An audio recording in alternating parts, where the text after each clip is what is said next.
السلام عليكم ورحمة الله وبركاته. الحمد لله نحمده ونستعينه ونستغفره ونؤمن به ونتوكل عليه ونعوذ بالله من شرور أنفسنا ومن سيئات أعمالنا. من يهد الله فلا مضل له ومن يضلله فلا هادي له.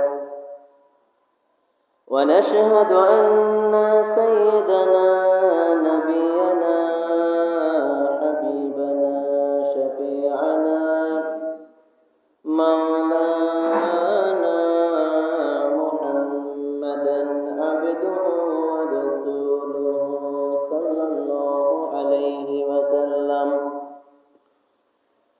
أما بعد فقد قال الله تعالى في كلامه المجيد وفرقانه الحميد. أعوذ بالله من الشيطان الرجيم. بسم الله الرحمن الرحيم. إن الله وملائكته يصلون على النبي يا أيها الذين آمنوا صلوا عليه وسلموا تسليما. اللهم صل على سيدنا مولانا محمد وعلى آل سيدنا مولانا محمد. اللهم صل على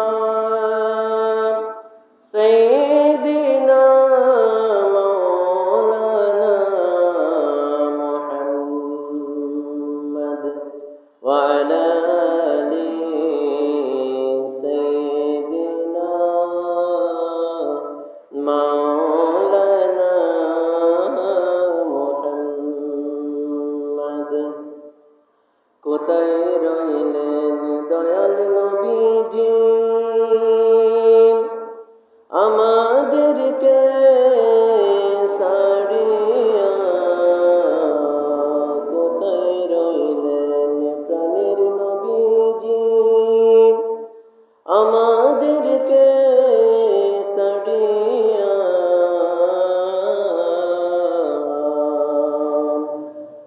আপনারে উম্মত কাঁদে নবী নবী করিয়া। আল্লাহুম্মা সাল্লি আলা সাইয়্যিদিনা মাওলানা মুহাম্মদ ওয়া আলা আলি সাইয়্যিদিনা মাওলানা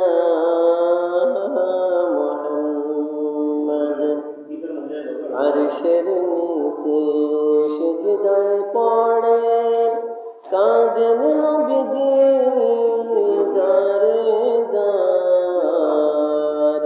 আরশের নিচে সিজদায় পড়ে কাঁদেন নবীজি যারে যার। মাফ করে দিন গো আল্লাহ উম্মত আমার গুনাহগার।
المنير لقد نور القمر بلغ العلا بكماله كشف الدجى بجماله حسن جميع خصاله صلوا عليه وآله সকলে বলুন সাল্লাল্লাহু আলাইহি ওয়াসাল্লাম। আলহামদুলিল্লাহ, সমস্ত প্রশংসা, সমস্ত শুকরিয়া, সমস্ত সানা সিফত যিনি আমাদের খালিক, যিনি আমাদের মালিক, যিনি আমাদের রব, মহান আল্লাহ পাক রব্বুল আলামিন ওনার জন্য।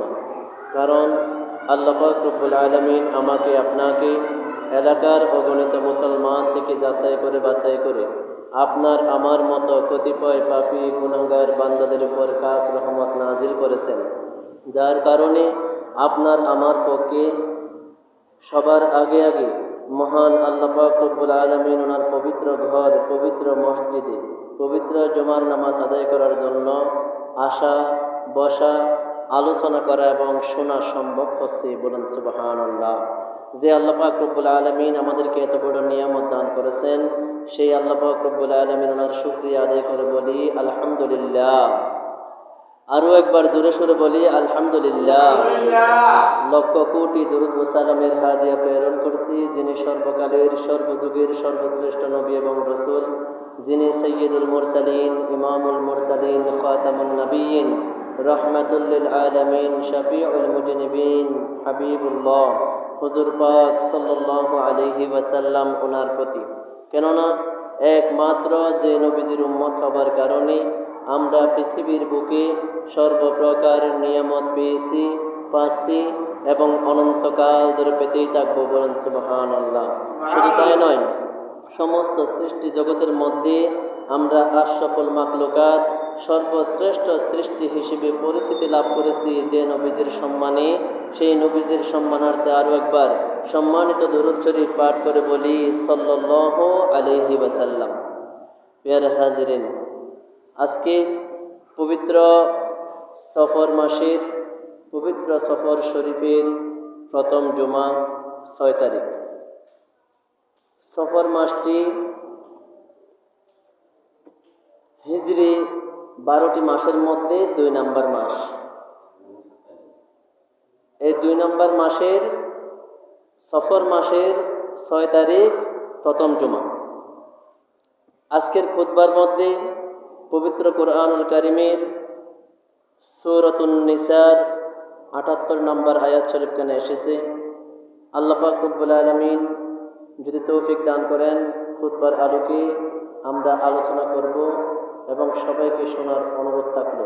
আল্লাহ পাক রব্বুল আলামিন আমরা যারা সব এসেছি আলহামদুলিল্লাহ, যারা আসতে পারেন নাই আমি এলাকার সমস্ত পুরুষদেরকে অনুরোধ করব জুমার দিনের সম্মানার্থে তাড়াতাড়ি মসজিদে চলে আসুন। আল্লাহ পাক রব্বুল আলামিন সবাইকে চলে আসার তৌফিক দান করুন, সকলে বলুন আমিন।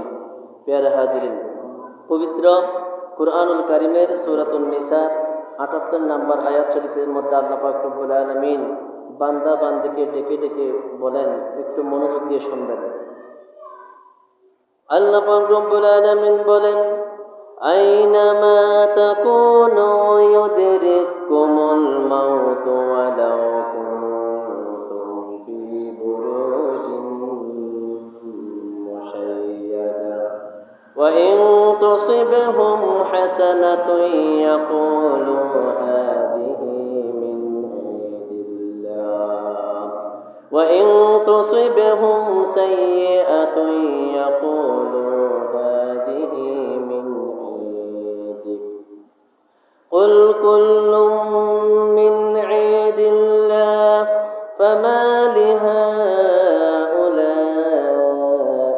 কওমি লা ইয়াকাদুনা ইয়াফকাহুনা হাদীসা। আল্লাহ পাক রব্বুল আলামিন বলেন, আইনামা তাকুনু ইউদরিকুমুল মাউত, তোমরা যেখানে থাকো না কেন, ও আমার বান্দারা তোমরা যেখানে থাকো না কেন, মৃত্যু তোমাদেরকে পাকড়াও করবে, তোমাদেরকে ধরবে, তোমাদের কাছে মৃত্যু আসবে। ওয়ালাউ কুনতুম ফি বুরুজিন মুশাইয়াদা, ওয়ালাউ কুনতুম ফি বুরুজিম মুশাইয়াদা, যদিও তোমরা সুদৃঢ় দুর্গের মধ্যে অবস্থান করো, সেখানেও মৃত্যু তোমার নাগাল পাবেই পাবে। মৃত্যু থেকে তুমি বাঁচতে পারবে না, মৃত্যু থেকে তুমি পালাতে পারবে না, মৃত্যু তোমাকে পাকড়াও করবে। বলুন সুবহানাল্লাহ। আল্লাহ পাক বলতেছেন, বান্দা তুমি যেখানেই থাকো না কেন, তুমি আকাশে থাকো, জমিনে থাকো, তুমি যেখানেই থাকো না কেন, যদিও সুদৃঢ় মজবুত দুর্গ তৈরি করে সেখানেও যদি তুমি অবস্থান করো, মৃত্যু তোমাকে পাকড়াও করবে, মৃত্যু তোমাকে বরণ করতেই হবে। আমি যে মৃত্যু সৃষ্টি করেছি সেই মউত তোমার কাছে যাবেই যাবে। বলুন সুবহানাল্লাহ। এরপর আল্লাহ পাক রব্বুল আলামিন বলেন, ওয়া ইন তুসিবহুম হাসানাতুন ইয়াকুলু হাদিহি মিন ইনদিল্লাহ। আর যখন তারা নিয়ামত পায়, আমার বান্দারা যখন কোনো নিয়ামত পায়, কল্যাণ পায়, ভালো কিছু যখন তারা পায়, তখন তারা বলে এই নিয়ামতগুলা, এই কল্যাণগুলা আল্লাহ পাক রব্বুল আলামিন ওনার পক্ষ থেকে এসেছে। ওয়া ইন তুসিবহুম সাইয়্যাতুন ইয়াকুলু হাদিহি মিন ইনদিক। আর আমার বান্দারা যখন কোনো অকল্যাণ পায়, কোনো খারাপ কিছু, তাদের যখন কোনো মন্দ শোনা যায়, মন্দ কিছু পায়, তখন তারা বলে হে মুহাম্মদুর রাসূলুল্লাহ সাল্লাল্লাহু আলাইহি ওয়াসাল্লাম, এগুলা আপনার পক্ষ থেকে হয়েছে। বলেন নাউযুবিল্লাহ। মানুষ বলে যখন কোনো ভালো কিছু পায়, কল্যাণ কিছু পায়, তখন আমরা সবাই বলি কি এগুলো আল্লাহর পক্ষ থেকে এসেছে। আর যখন কোনো খারাপ কিছু পায়, অকল্যাণজনক কিছু পায়, তখন অনেকেই বলে যে এগুলা আল্লাহর পক্ষ থেকে আসে নাই, এগুলা আল্লাহর রাসূল সাল্লাল্লাহু আলাইহি ওয়াসাল্লাম ওনার পক্ষ থেকে এসেছে। বলুন নাউযুবিল্লাহ।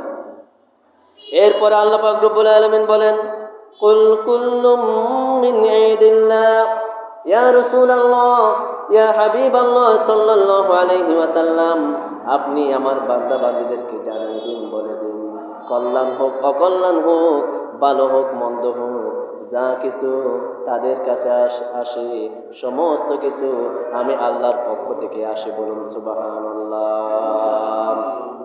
فما لهؤلاء القوم لا يكادون يفقهون حديثا।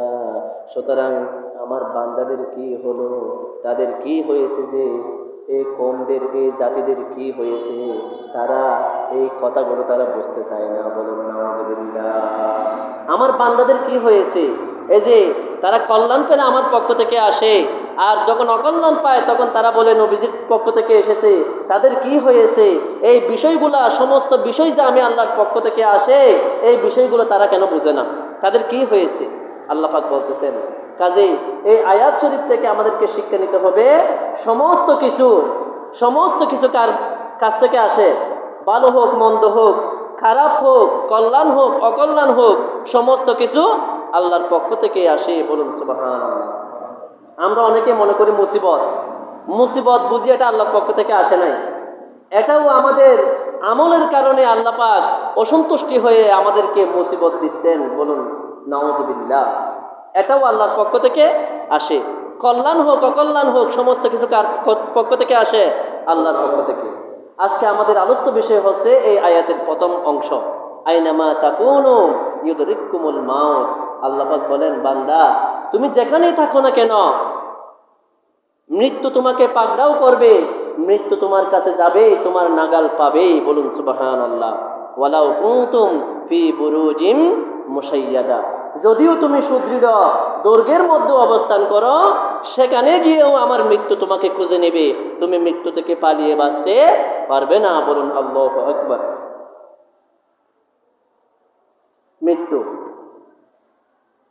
মৃত্যু কাকে বলে? বুঝতে পারলো সবাইকে একদিন ইন্তেকাল করতে হবে। সে বলল, আমার তো এত সম্পদ, আমি মৃত্যুর সাথে চ্যালেঞ্জ করব, আমাকে যেন মৃত্যুবরণ করতে না হয়। বলুন নাউযুবিল্লাহ। সে 7টি সমুদ্রের পরে গিয়ে সমুদ্রের মাঝখানে একটি দুর্গ তৈরি করলো। দুর্গ বলা হয় প্লাবন হলে, বন্যা হলে, টর্নেডো হলে, ভূমিকম্প হলে যেন রক্ষা পায়, এইরকম শক্ত মজবুত পাথর এবং লোহা দিয়ে তৈরিকৃত এইরকম মজবুতভাবে যে কাঠামোটি তৈরি করা হয় সেটাকে বলা হয় দুর্গ। এইরকম একটি মজবুত সে দুর্গ তৈরি করলো এবং প্রতিটা সমুদ্রের মাথায় মাথায় সে শত শত সৈন্য মোতায়েন করলো অস্ত্র শস্ত্র দিয়ে। সে মনে করেছে আজরাইল আলাইহিস সালাম মনে হয় কোনো মানুষের সুরতে আসবে, আসার সময় ওনাকে ধরে ফেলবে, তার আর মৃত্যুবরণ করতে হবে না। একদিন দেখা গেল হঠাৎ করে তার দুর্গটা কেঁপে উঠল ভূমিকম্পের মতো। সে বলল, কে? একটা আওয়াজ হলো, আনা মালাকুল মাউত, আমি হলাম মালাকুল মাউত হযরত আজরাইল আলাইহিস সালাম, এখনই তোমার জান কবজ করা হবে। তখন সে বলল, দেখেন আমার তো আসলে ভুল হয়ে গেছে, আমি মনে করেছিলাম আমি এই সৈন্য দিয়ে মৃত্যু থেকে বাঁচতে পারবো, দুর্গ তৈরি করে দুর্গের মধ্যে থেকে মৃত্যু থেকে বাঁচতে পারবো, আমার ভুল হয়ে গেছে, আমি তওবা করবো, আমাকে একটু সময় দিন, একটু খেয়াল করবেন, আমাকে একটু সময় দিন। তখন আজরাইল আলাইহিস সালাম মৃত্যুর গুরুত্ব বোঝানোর জন্য আল্লাহ পাক বলছেন ওনাকে একটু সময় দেন। তাকে বলা হলো, আমি আবার আসলে কিন্তু তোমাকে বাঁচতে দেব না। এই বলে আজরাইল আলাইহিস সালাম চলে আসলেন। সে তওবা না করে আরো শত শত সৈন্য মোতায়েন করলো, আরো দেশ বিদেশ থেকে দামি দামি অস্ত্র দিয়ে সে পাহারা দিল। আবারও একদিন হঠাৎ করে তার দুর্গটা কেঁপে উঠল। কে? আনা মালাকুল মাউত, আমি আজরাইল আলাইহিস সালাম এসেছি তোমার জান কবজ করার জন্য। তখন সে বলল, দেখেন আমি এবারও ভুল করেছি, আমার ভুল হয়ে গেছে, আমি এখন বুঝতে পারছি, আপনি আমাকে দয়া করে আরেকবার সুযোগ দিন, আমি তওবা ইস্তেগফার করে ভালো হয়ে যাব।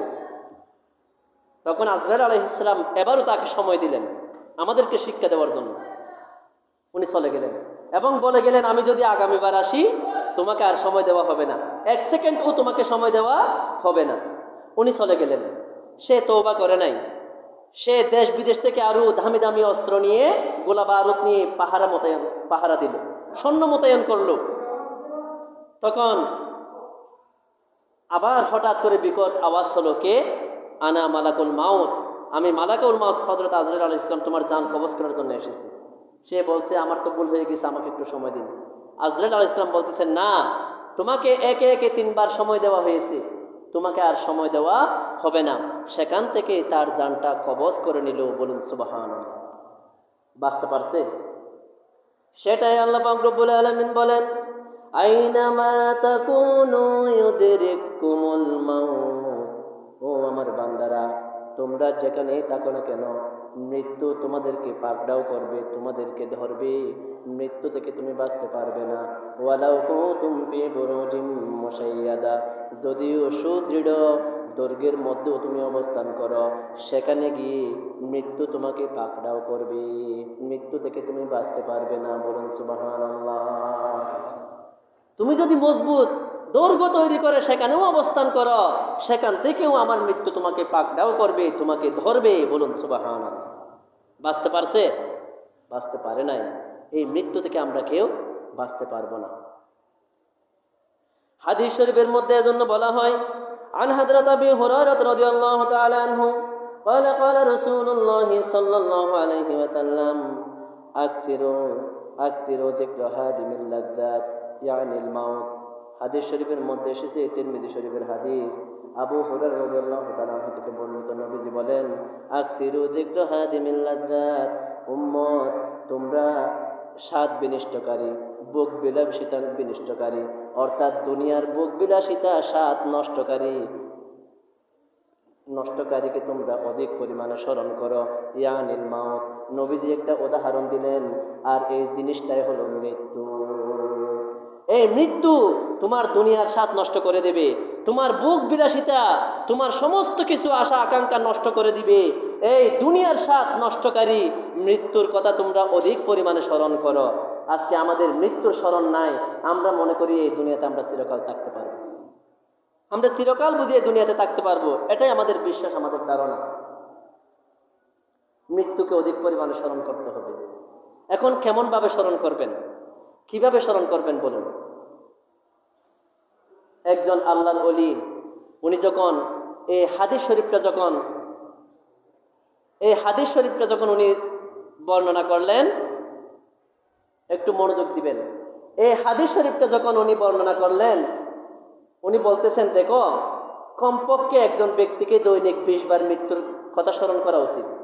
যদি দৈনিক কোনো ব্যক্তি মৃত্যুর কথা 20 বার স্মরণ করতে পারে, তাহলে তার মধ্য থেকে দুনিয়ার মহব্বত চলে যাবে, সে হাকিকি মুমিন হতে পারবে। বলুন সুবহানাল্লাহ।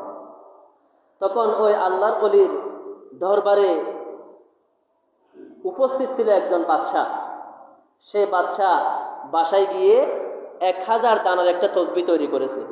আমাদের তসবিতে তো 100টি দানা থাকে, ঠিক কিনা? ওই বাদশাহ 1000 দানার একটা তসবিহ তৈরি করেছে। সে প্রতিদিন মৃত্যু মৃত্যু মাউত, আমাকে তাকে যে মরতে হবে এই বিষয়টা সে 1000 বার স্মরণ করতেছে। কিছুদিন পর ওই বাদশাহ এসে আল্লাহর ওলিকে বলল যে, আল্লাহর ওলি, আপনি তো বলেছেন দৈনিক 20 বার যদি মৃত্যুকে স্মরণ করা হয় তাহলে দুনিয়ার মহব্বত অন্তর থেকে বের হয়ে যাবে। এখন আমি দৈনিক 1000 বার মৃত্যুকে স্মরণ করি, আমার মধ্য থেকে কি দুনিয়ার মহব্বত বের হয়ে গেছে? আল্লাহর ওলি বললেন, তোমার জবাবটা আমি এখানে দেব না, তুমি চলে যাও, তোমার জবাব আমি সময় মতো দেব। বাদশা চলে গেলেন। হঠাৎ করে একদিন কোনো কিছু না বলে, কোনো ঘোষণা না দিয়ে আল্লাহর ওলি বাদশার দরবারে প্রবেশ করলেন। এখন হঠাৎ করে বাদশার দরবার যখন প্রবেশ করলেন, বাদশার দরবারে একটা আসন থাকে আর সবাই নিচে বসা থাকে। বাদশা ওই আসনের মধ্যে, শাহী আসনের মধ্যে বসা। বাদশা হঠাৎ করে অবাক হয়ে গেল, এত বড় একজন আল্লাহর ওলি আসলেন, কোনো কিছু বললেন না, আসবেন আমাকে খবর দেয় নাই, আমি কোনো ব্যবস্থা করি নাই, এখন আমি কি করব? ওই বাদশা আল্লাহর ওলির সম্মানার্থে ওই আসন থেকে উঠে গেল। বলুন সুবহানাল্লাহ। তখন যুগের বাদশারাও আল্লাহর ওলিদেরকে চিনত, কিন্তু আমরা এখন আর চিনি না। আল্লাহর ওলির সম্মান তখন যুগের বাদশারাও দিত। ওই বাদশা তার শাহী আসন থেকে উঠে গেল, উঠে গিয়ে আল্লাহর ওলিকে আসনের মধ্যে বসালো এবং আল্লাহর ওলি বলল, হে বাদশা, আমি আজকে তোমাকে খবর না দিয়ে তোমার দরবারে আসার একটাই কারণ, তুমি যে বলেছিলে 1000 বার দৈনিক মৃত্যুর কথা স্মরণ করো, আমি সেটার হাকিকত তোমাকে বুঝিয়ে দেওয়ার জন্য এসেছি। তার আগে আমার একটি প্রশ্ন তোমার কাছে, এখন এই শাহী আসনে বসে আমি যা আদেশ করব সেটাকে পালন করা হবে? বাদশা বলল, হ্যাঁ, এই আসনের মধ্যে বসে যে যে আদেশ করবে সেটা পালন করা হয়। তখন আল্লাহর ওলি বলল, হে জল্লাদ, তুমি বাদশাকে গ্রেপ্তার করো, বাদশাকে বাঁধো। তখন জল্লাদ আদেশ পেয়ে বাদশাকে বেঁধে ফেলল এবং বলল, আমি 1 থেকে 20 বার পর্যন্ত গণব, 20 বলা যখন শেষ হবে তোমরা বাদশাকে কতল করে দিবে, বাদশাকে হত্যা করে ফেলবে। তখন উজির, নাজির এবং জাল্লাদ সবাই অবাক, বাদশা নিজেও অবাক, এত বড় একজন আল্লাহর ওলি, উনি কি আমার রাজ্য দখল করতে এসেছেন? উনি আমাকে কেন গ্রেপ্তার করালেন? আমাকে কেন হত্যা করতেছেন? আমার রাজ্যকে উনি দখল করতে আসলেন? তখন সবাই অবাক হলো। অবাক হলেও কি করার, শাহী আসন থেকে, ওই চেয়ার থেকে যেটা ঘোষণা দেওয়া হয় সেটা পালন করতেই হবে।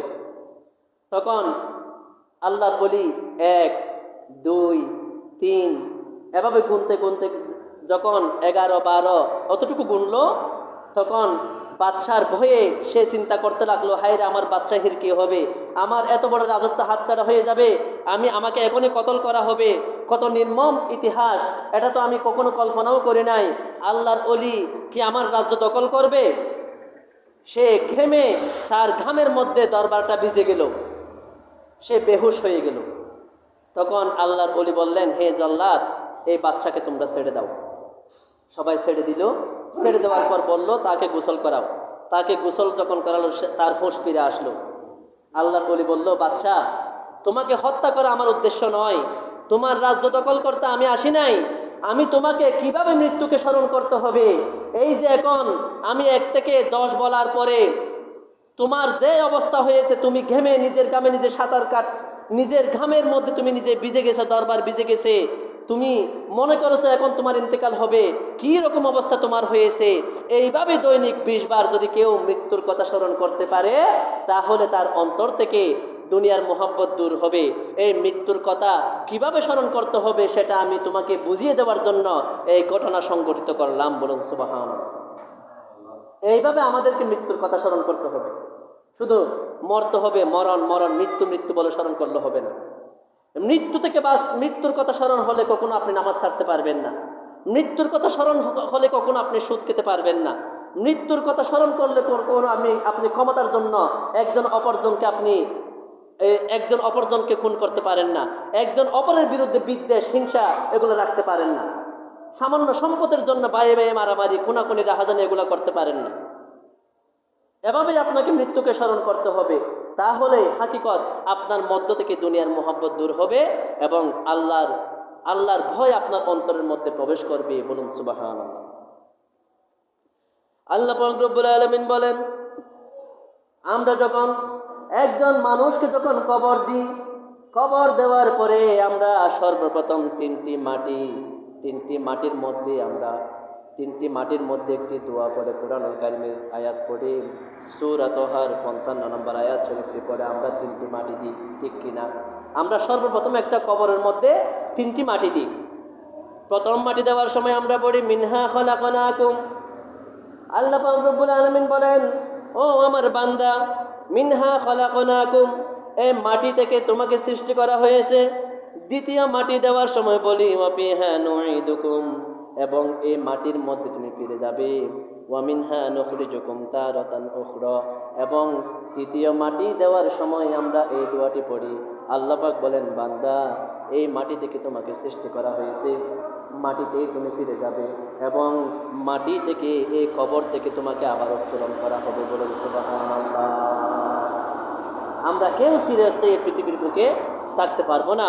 আল্লাহ পাক সেটাও কুরআনুল কারীমের মধ্যে বলেন, ওয়ালিকুল্লি উম্মাতিন আজাল, প্রত্যেক সম্প্রদায়ের নির্দিষ্ট একটা মেয়াদ রয়েছে, সময় রয়েছে।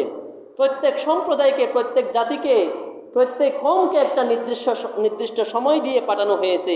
ফাইযা জাআ আজালুহুম, যখন তার নির্দিষ্ট মেয়াদ শেষ হবে, তার সময় যখন ফুরিয়ে যাবে, লা ইয়াস্তাখিরুনা সাআতাও ওয়ালা ইয়াস্তাকদিমুন, তখন তাকে 1 মিনিট আগেও করা হবে না, একটু সময় বাড়িয়ে দেওয়া হবে না, কমাতেও সে পারবে না, তাকে নির্দিষ্ট সময়ের মধ্যে চলে যেতে হবে। বলুন সুবহানাল্লাহ।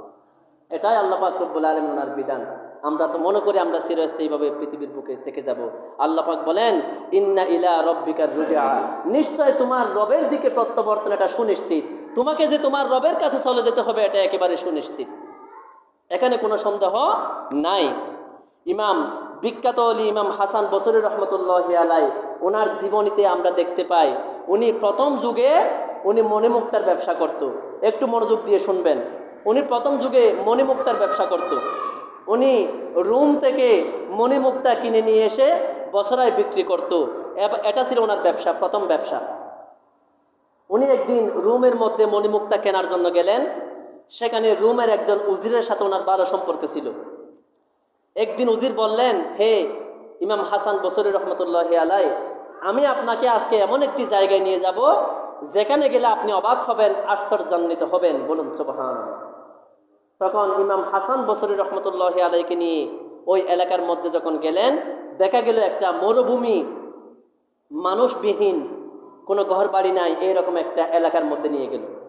সেখানে দেখতে পেল একটা তাঁবু ঠাকানো এবং পর্যায়ক্রমে কিছু সৈন্য আসলো অস্ত্রশস্ত্র নিয়ে, এসে ওই তাঁবুটার চতুর্দিকে ঘুরতে লাগলো এবং তারা কাঁদতে কাঁদতে, কান্না করতে করতে কিছু একটা বলে তারা চলে গেল। এরপরে আবার কিছু বয়স্ক বৃদ্ধ জ্ঞানী লোক আসলো, তারাও কাঁদতে কাঁদতে তাঁবুর চারপাশে ঘুরতে ঘুরতে তারাও কাঁদতে কাঁদতে কিছু একটা বলে চলে গেল। আবার কিছুক্ষণ পর কিছু সুন্দরী মহিলা স্বর্ণ গহনা অলংকার পরে তারাও এই তাঁবুর চতুর্পাশে ঘুরতে লাগলো, ঘুরে ঘুরে তারাও কান্না করতে করতে কিছু একটা বলে চলে গেল। আবার কিছুক্ষণ পর স্বয়ং বাদশাহ ওই তাঁবুর চতুর্দিকে ঘুরতে ঘুরতে সে কান্না করতে করতে কিছু একটা বলে চলে গেল। তখন একটু মনোযোগ দিবেন। তখন ইমাম হাসান বসরি রহমতুল্লাহি আলাইহি উনি উজিরকে বললেন, উজির, আমি তো এই তোমাদের ভাষা তো বুঝি না, তারা কান্না করতেছে কেন এবং এই তাঁবুকে তারা তাঁবুর চারপাশে তারা তাওয়াফ করতেছে কেন, ঘুরতেছে কেন, এবং তারা কান্না করে করে কি বলতেছে, এগুলো একটু আমাকে তুমি খুলে ফেলো। তখন ওই উজির বলল, হে হযরত হাসান বসরি রহমতুল্লাহি আলাইহি, আমি এই আশ্চর্যজনক দৃশ্যটি দেখার জন্য আপনাকে নিয়ে এসেছি। এই তাঁবুর ভিতরে এই বাদশার একজন শাহজাদা, একজন ছেলে শাহিত আছে। বাদশার সাথে যখন সফর করতে এসেছিল, এই শাহজাদা এখানে এসে অসুস্থ অবস্থায় মারা গেল। তখন বাচ্চা তাকে এখানে কবরস্থ করে চলে গেল। কিন্তু বাচ্চার ইচ্ছা ছিল বাচ্চার ইন্তেকালের পরে তার ছেলেকে এই বাদশাহীটা বুঝিয়ে দেবে, বাচ্চার পরিবর্তে বাচ্চার ছেলে বাদশাহী করবে, এটা বাচ্চার ইচ্ছা ছিল। কিন্তু হঠাৎ করে সে অসুস্থ অবস্থায় এখানে মারা যায়। যখন মারা গেল তখন প্রতি বছর তার মৃত্যু দিবস যখন আসে তখন সেখানে বাচ্চা চলে আসে। আজকে তো আমরা মৃত্যু দিবস পালন করলে অনেকে আবার বলে এগুলো আবার কোত্থেকে, যখন ফাতিহা করে তখন বলে এগুলো আবার কোত্থেকে। দেখেন, যিনি ইমামুশ শরীয়ত ওয়াত তরিকত ইমাম হাসান বসরি রহমতুল্লাহি আলাইহি, উনি কিন্তু বলেন না এগুলা করা না যায়, সেটা কিন্তু উনি বলেন নাই। আমার আলোচনার বিষয় সেদিকে না, আপনারা বুঝে নেবেন। এগুলা কিন্তু পূর্ব থেকে আমাদের মধ্যে কৃষ্টি কালচারগুলো এসেছে। বলুন সুবহানাল্লাহ। তখন উজির বলল, আপনি প্রথমে যে সৈন্যদেরকে দেখলেন অস্ত্র শস্ত্র নিয়ে চতুর্দিকে তাওয়াফ করে কান্না করতে করতে চলে গেল, তারা বলল, হে শাহজাদা, সৈন্য এবং অস্ত্র দিয়ে যদি আপনাকে রক্ষা করা যেত, আমরা আপনাকে মৃত্যুবরণ করতে দিতাম না, আপনাকে আমরা অস্ত্র দিয়ে যুদ্ধ করে বাঁচিয়ে রাখতাম। কিন্তু এমন একজন সত্তা আপনাকে মৃত্যু দিয়েছেন, আপনাকে নিয়ে গেছেন, ওনার সাথে আমাদের অস্ত্রের সৈন্যের কোনো মূল্য নাই। বলুন সুবহানাল্লাহ। সুতরাং আমাদের কিছুই করার নাই, এই বলে তারা তাওয়াফ করে কান্না করতে করতে চলে গেল। আবার যখন বয়স্ক লোকরা আসলো, তারা বলল, হে শাহজাদা, আপনাকে যদি বুদ্ধি দিয়ে জ্ঞান দিয়ে যদি আপনাকে রক্ষা করা যেত, মৃত্যু থেকে যদি বাঁচানো যেত, তাহলে আমরা পরামর্শ দিয়ে আপনাকে রেখে দিতাম, আপনাকে মৃত্যুবরণ করতে দিতাম না। কিন্তু এমন একজন মহাজ্ঞানী আল্লাহ আপনাকে নিয়ে গেছেন, ওনার কাছে আমাদের জ্ঞান অতি তুচ্ছ, সুতরাং ওনার কাছে আমাদের জ্ঞানের কোনো মূল্য নাই, তাই আমরা আপনাকে রক্ষা করতে পারলাম না, আমাদেরকে ক্ষমা করে দিয়েন। এই বলে তারা চলে গেল। আবার যখন সুন্দরী মহিলারা আসলো, তারা বলল, হে শাহজাদা, আপনাকে যদি সৌন্দর্য দিয়ে, মহিলার রূপ দেখিয়ে, যদি স্বর্ণ চাঁদি দিয়ে, যদি সৌন্দর্য দেখিয়ে যদি আপনাকে মৃত্যু থেকে বাঁচাতে পারতাম, তাহলে আপনাকে মৃত্যুবরণ করতে দিতাম না, আপনাকে আমরা পৃথিবীর মধ্যে রেখে দিতাম। কিন্তু এমন একজন আল্লাহ আপনাকে নিয়ে গেছেন, এমন একজন সৃষ্টিকর্তা আপনাকে নিয়ে গেছেন, যার কাছে আমাদের সৌন্দর্যের কোনো মূল্য নাই, সুতরাং আমাদেরকে আপনি ক্ষমা করে দিবেন। বলুন সুবহানাল্লাহ। এরপরে স্বয়ং বাদশা বলল, হে আমার ছেলে, আমার বাদশাহী দিয়ে, আমার রাজত্ব দিয়ে, আমার ধন সম্পদ দিয়ে যদি তোমাকে রক্ষা করা যেত, তোমাকে বাঁচানোর জন্য আমার সমস্ত ধন সম্পদ, সমস্ত বাদশাহী আমি বিলীন করে দিতাম, তারপরেও তুমি আমার একমাত্র ছেলে, তোমাকে মরতে দিতাম না। কিন্তু এমন একজন আল্লাহ, এমন একজন শক্তিশালী বাদশা, উনি তোমাকে নিয়ে গেছেন, যার কাছে আমার বাদশাহীর কোনো মূল্য নাই, আমার রাজত্বের কোনো মূল্য নাই, সুতরাং হে আমার ছেলে, আমাকে তুমি ক্ষমা করে দিও। এই বলে বাচ্চাও চলে গেল। বলুন সুবহানাল্লাহ। ইমাম হাসান বসরি রহমতুল্লাহি আলাইহি দু চোখের পানি ছেড়ে দিলেন এবং বললেন, মৃত্যু থেকে যদি কেউ বাঁচতে না পারে, যত বড় ধনবান লোক হোক, যত বড় ক্ষমতাবান লোক হোক, যত বড় জ্ঞানী লোক হোক, যত বড় সৌন্দর্যের অধিকারী হোক, মৃত্যু থেকে যদি কেউ বাঁচতে না পারে, তাহলে এই দুনিয়ার কতটুকু অহংকার রয়েছে, আমার যে মণিমুক্তার ব্যবসার কতটুকু মূল্য রয়েছে। উনি তখন থেকে আবারও তওবা করে আল্লাহর জিকির ফিকিরে মশগুল হয়ে গেলেন। বলুন সুবহানাল্লাহ। দেখেন, কিন্তু আমরা এই ঘটনাগুলো শুনি, আমাদের জন্য অনেক নসিহত আল্লাহ পাক রেখেছেন, কিন্তু আমরা এগুলা থেকে নসিহত হাসিল করি না। মৃত্যু থেকে আমরা কেউ বাঁচতে পারবো না। আজকের খুতবার মধ্যে এটাই বলেন, আইনামা তাকুনু ইউদরিকুমুল মাউত। ও আমার বান্দা, তোমরা কি মনে করেছো তুমি চিরজীবন পৃথিবীতে থাকতে পারবে? তোমাদের কাছে আমার মৃত্যু যাবেই যাবে, মৃত্যু তোমাকে পাকড়াও করবে। ওয়ালাউ কুনতুম ফি বুরুজিন মুশাইয়াদা, যদিও সুদৃঢ় মজবুত দুর্গের মধ্যেও যদি তুমি অবস্থান করো, তথাপিও সেখানেও গিয়ে আমার মৃত্যু তোমাকে খুঁজে নেবে, তুমি মৃত্যু থেকে বাঁচতে পারবে না। বলুন সুবহানাল্লাহ। কাজে এই দুনিয়ার কোনো মূল্য আছে? একটি হাদিস শরীফ একটু মনোযোগ দিয়ে শুনবেন। আন আব্দুল্লাহ ইবনে উমর قال أخذ رسول الله صلى الله عليه وسلم بمنكبي فقال, হযরত আব্দুল্লাহ ইবনে উমর রাদিয়াল্লাহু তাআলা আনহু বলেন, একদিন আল্লাহর রাসূল সাল্লাল্লাহু আলাইহি ওয়াসাল্লাম আমার কাঁধ মোবারকে হাত রেখে বললেন, কুন ফিদ দুনিয়া কান্নাকা গরিবুন আও আবিরু সাবিল। হে উমর রাদিয়াল্লাহু তাআলা আনহু, হে আব্দুল্লাহ ইবনে উমর রাদিয়াল্লাহু তাআলা আনহু, দুনিয়াতে এমনভাবে বসবাস করবেন যেন কোনো মুসাফির বা পথিক থাকে। একজন মুসাফিরের যেমন কোনো ঘর বাড়ির ঠিকানা থাকে না, কোনো আত্মীয় স্বজনের ঠিকানা থাকে না, সে রাস্তায় চলতে চলতে ক্লান্ত শ্রান্ত হলে যখন একটা তার গোড়াটা বেঁধে রেখে একটা গাছের নিচে ছায়া নেয়, কিছুক্ষণ বিশ্রাম নেওয়ার পরে আবারও চলে যায়, তার যেমন কোনো কিছু ঠিক থাকে না, এই দুনিয়াতেও তুমি এমনভাবে বসবাস করো যেন একজন মুসাফির বা পথিক থাকে। বলুন সুবহানাল্লাহ। এই দুনিয়া থেকে একজন মুসাফিরের মতো তুমি বসবাস করো, এই দুনিয়ার কোনো মূল্য আল্লাহর কাছে নেই। বলুন সুবহানাল্লাহ। এরপরে হযরত আব্দুল্লাহ ইবনে ওমর রাদিয়াল্লাহু তাআলা আনহু বলেন, ইযা আমসাইতা ফালা তাদির আস-সাবাহ, যখন তুমি সন্ধ্যায় উপনীত হবে তখন তুমি আর সকালের অপেক্ষা করবে না। তুমি সকাল পাবে কিনা, তুমি বেঁচে থাকবে কিনা, সে সকালের অপেক্ষা তুমি আর করবে না। ওয়া ইযা আসবাহতা ফালা তাদির আল-মাসা, আর যখন তুমি যখন ফজরের মধ্যে উপনীত হবে, তুমি যখন সুবহে সাদিকের মধ্যে উপনীত হবে, তখন তুমি আর সন্ধ্যার অপেক্ষা করবে না। হয়তো তুমি সন্ধ্যা পর্যন্ত হায়াত নাও পেতে পারো। ওয়াখুদ মিন সিহহাতিকা লিমারাদিকা, এবং তুমি পীড়িত অবস্থায় যখন তুমি সুস্থ থাকো, তোমার অসুস্থতার কথা তুমি স্মরণ করো। ওয়া মিন হায়াতিকা লিমাউতিকা, এবং যখন তোমার হায়াত থাকে তোমার মৃত্যুর কথা তুমি স্মরণ করো। এই হায়াত তোমার চিরস্থায়ী নয়, তোমাকে একদিন মৃত্যুর মাধ্যমে তোমাকে পরকালে যেতে হবে, এই কথা তুমি স্মরণ করো। বলুন সুবহানাল্লাহ। এই মৃত্যুর কথা আমাদেরকে সব সময় রাখতে হবে। আমরা মৃত্যু থেকে বাঁচতে পারবো না, মৃত্যু সবাইকে একদিন বরণ করতে হবে। কাজে আল্লাহ পাক রব্বুল আলামিন আমরা যে মৃত্যু বরণ করব, এই মৃত্যুকেও আল্লাহ পাক একদিন মৃত্যু দিবেন।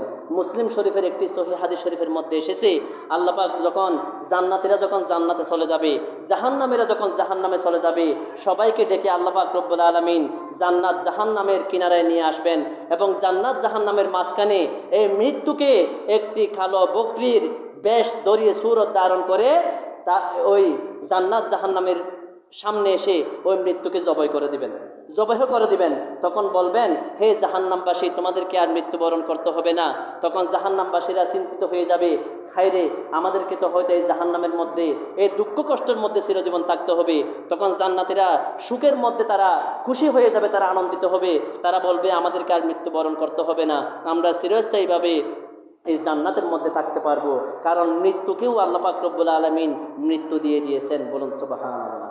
আমাদের যে মৃত্যু, এই মৃত্যুরও একদিন মৃত্যু হয়ে যাবে, কেউ পৃথিবীর বুকে টিকে থাকতে পারবে না একমাত্র আল্লাহ ছাড়া। বলুন সুবহানাল্লাহ। প্রিয় হাজিরিন, এরপর যারা এই দুনিয়া থেকে জান্নাতি লোক হয়ে যারা কবরে উঠবে, যারা জান্নাতে যাবে, তাদেরকে আল্লাহ পাক রব্বুল আলামিন বলবেন, হে জান্নাতবাসী, তোমাদেরকে কি আর কোনো কিছু সাওয়ার রয়েছে? তোমাদেরকে আর মৃত্যুবরণ করতে হবে না, তোমরা চিরস্থায়ীভাবে জান্নাতের মধ্যে বসবাস করো। তখন জান্নাতি ব্যক্তিরা বলবে, আল্লাহ পাক, আমরা আজকে আনন্দিত হয়ে গেছি, খুশি হয়ে গেছি, আমাদের আর কিছু পাওয়ার নাই। তখন আল্লাহ পাক বলবেন, না, তোমাদেরকে আরেকটি নিয়ামত আমি দেব, রিদওয়ানুম মিনাল্লাহি আকবার, যালিকা হুয়াল ফাউজুল আযীম।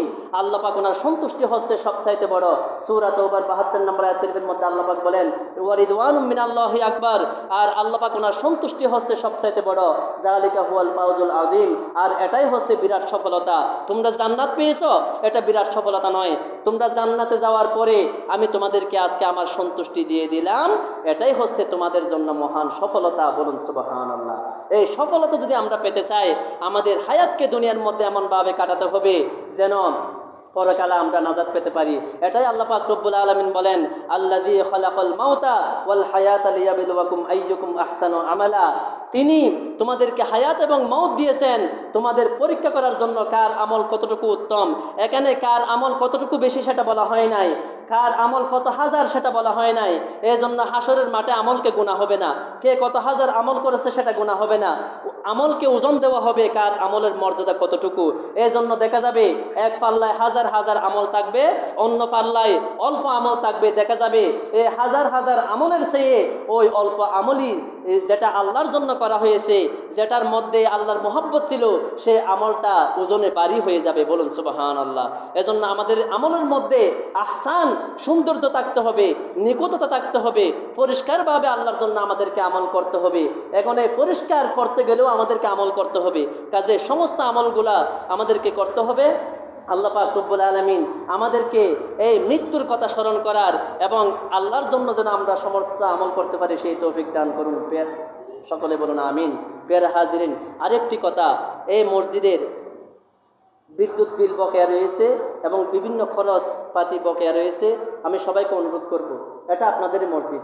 আজকে দেখেন এই ঘটনাগুলো, এই ওয়াজগুলো আপনারা শুনতেছেন এই মসজিদের উসিলায়, ঠিক কিনা? এই মসজিদ যদি এখানে না থাকতো আপনারা কোথা থেকে শুনতেন বলেন? এই মসজিদ এটা আল্লাহর ঘর, এটাকে আপনাকে সৌন্দর্যমণ্ডিত করতে হবে। সাদ্দাত যদি আল্লাহর সাথে প্রতিযোগিতা করার জন্য জান্নাত তৈরি করতে পারে, কোটি কোটি সম্পদ ব্যয় করতে পারে, তাহলে আমরা আল্লাহর ঘর মসজিদকে সাজানোর জন্য আমরা কিছু টাকা খরচ করতে পারবো না? আপনারা একটু খোঁজ নেবেন এখানে কতটুকু টাকা বকেয়া রয়েছে। আপনারা কয়েকজন মিলে এই বকেয়া টাকাগুলো পরিশোধ করার কোশিশ করবেন। আল্লাহ পাক রব্বুল আলামিন আমাদের সবাইকে যতটুকু আলোচনা করেছি সেই আলোচনা মোতাবেক আমল করার তৌফিক দান করুন। যারা সুন্নাত নামাজ পড়েননি তারা যাকাত ক্বাবলা জমা পড়ে নিন। ওয়া আখিরু দাওয়ানা আলহামদুলিল্লাহি রাব্বিল আলামিন। আসসালামু আলাইকুম ওয়া রাহমাতুল্লাহি ওয়া বারাকাতুহু।